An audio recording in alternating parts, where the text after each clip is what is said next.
9ஆம் தேதி மாலை 5 மணி அளவில் செய்தியாளர்களை சந்தித்து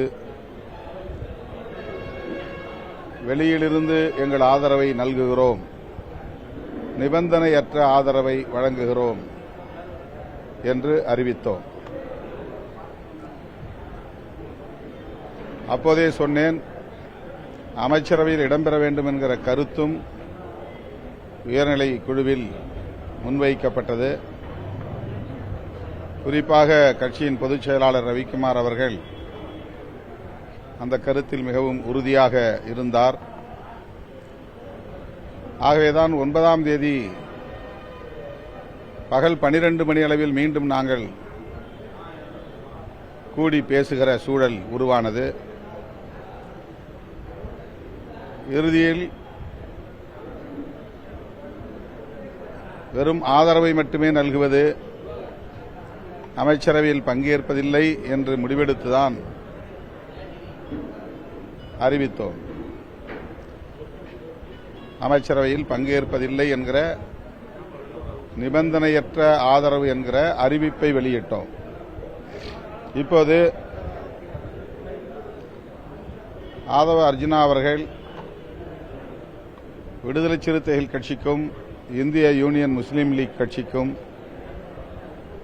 வெளிப்படையாக ஒரு அழைப்பு விடுத்திருக்கிறார். அமைச்சரவையில் விடுதலை சிறுத்தைகளும் பங்கேற்க வேண்டும் என்பதை வலியுறுத்தியிருக்கிறார். அது தனிப்பட்ட முறையில் அவருடைய கருத்து இல்லை, முதலமைச்சரின் கருத்து என்பதையும் பதிவு செய்திருக்கிறார். ஆகவே இதற்காக மீண்டும் உயர்நிலைக் குழுவை கூட்ட வேண்டிய தேவையில்லை என்று நான் கருதுகிறேன். என்றாலும் பொதுச் செயலாளர்கள், பொருளாளர், முதன்மைச் செயலாளர் உள்ளிட்ட சில முன்னணி பொறுப்பாளர்களோடு கலந்து பேச வேண்டிய தேவை உள்ளது. இந்த அழைப்பை எப்படி நாம் எதிர்கொள்வது என்கிற அடிப்படையில் நாங்கள் கலந்து பேசி விரைவில் எங்கள் முடிவை அறிவிப்போம்.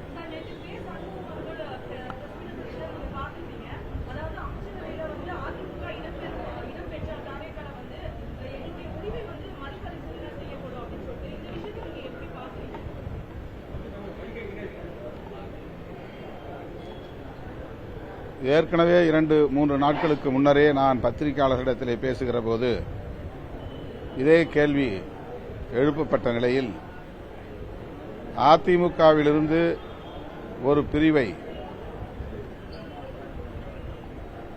வரவேற்கக்கூடிய வகையில் அவர்களுக்கு அமைச்சரவையில் இடம் கொடுப்பதாக